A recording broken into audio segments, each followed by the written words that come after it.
The Joe Rogan Experience. So you have such a huge responsibility here. You know that, obviously, but because you have so many people watching this show, okay? Why are you trying to freak me out, Tom Green?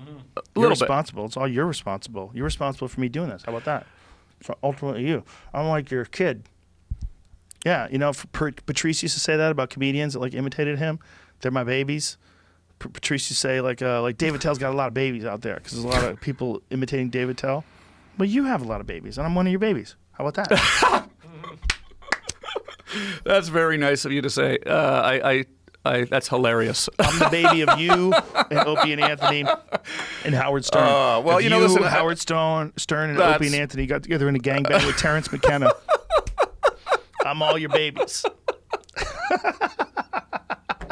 I'm all your babies. That is very kind of you to say. It's a fact. I'm sitting here on your incredible show with everybody is riveted by your show.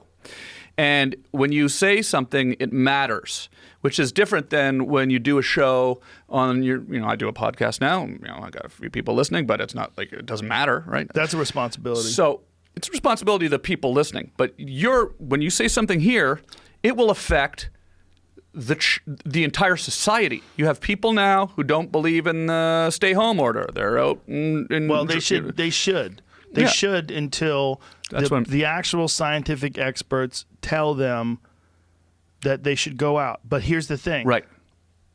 Who are the experts, and are they different in different states? And I think that's one of the benefits of having 50 states. When I was talking about the different styles of living, Arizona lets you have a gun. Just carry it on your hip, right?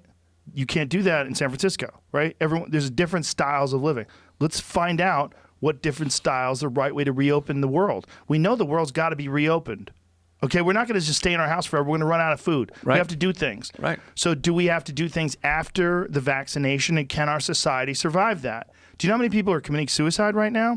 A friend of mine I already said Nick Swartzen. I said it yesterday. Sorry, Nick. He told me he was talking to the sheriff, and the sheriff said they used to deal with 1 suicide a week. Now they're doing 5 a day. This is something that needs to be factored in. Right. Another thing, there's a Bloomberg, there was an article that was written that were talking about the drop in the economy equivalent to a loss of a certain number of lives. And that every time the economy drops a certain percentage, it's equal to X amount of lives. We might get to a place where it's conceivable that more lives are lost because of the ensuing depression and economic shutdown than would have been lost if we didn't open up, if we didn't close down anything and we just let everybody get sick. It is a complicated thing. And this is one thing that we have to really rely on the people that are supposed to be in power to address accurately and honestly. No one knows the right way to do this. There's some real good protocols that are in place for keeping people healthy and protecting each other and staying away from each other as much as possible and wiping things down and using hand sanitizer and stopping the spread. Yes, for sure. But no one knows how to get this thing started again. No one knows what's going to happen. No one knows what the risks are. Are we going to wait? And in the meantime, what about the other diseases that are still around? What about the colds and the flus, and what about all that stuff? That stuff you know what kills more people than any of these things, including COVID-19 projections? Heart attacks. Yeah. Heart attacks killing people left and right. How come there's no alarms to stop people from dying of heart attacks? Heart disease was number one. The flu and all these other things that we're all terrified of. This is lack of first of all, lack of information, not knowing. I mean, you don't know if you can prevent this, right? You can't. You know, you eat well, you look after yourself, you'll be less likely to have a heart attack, but you don't know if you can breathe. Can't breathe in a heart attack. Well, and then the heart attack thing is all dependent upon your genetics as well. There's some people that have a predisposition to heart attacks. But again, I guess I asked this already, but that's a lot of pressure, Joe. I mean, because if you say something wrong and it's sending people, I'm just kind of curious, how much time do you spend researching? Because you know so much information. I talk out of my ass 99% of the time. I have Jamie Google things to correct me in midstream. So is it instinct? Are you able to see sort of the truth through the bullshit, and then you kind of because I mean, well, you sort it out in real time. because you're walking a very fine line, and I think you're walking it incredibly well, and in a way that many people are not. Right? It seems like we're in this world now where, because everything's so polarized, I've got to choose to say this because that's what everyone's saying, and they're just kind of saying it because everyone's saying it. Whereas you definitely straddle that line in a way that to me seems incredibly astute, but also must be some pressure to make sure that you're right. Not until you started telling me about it.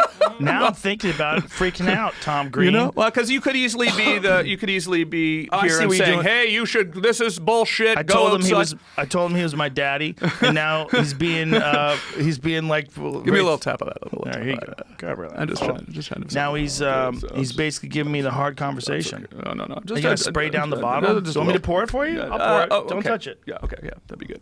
Don't be scared. Jesus Christ. I'm curious because it's fascinating to me. Thank you.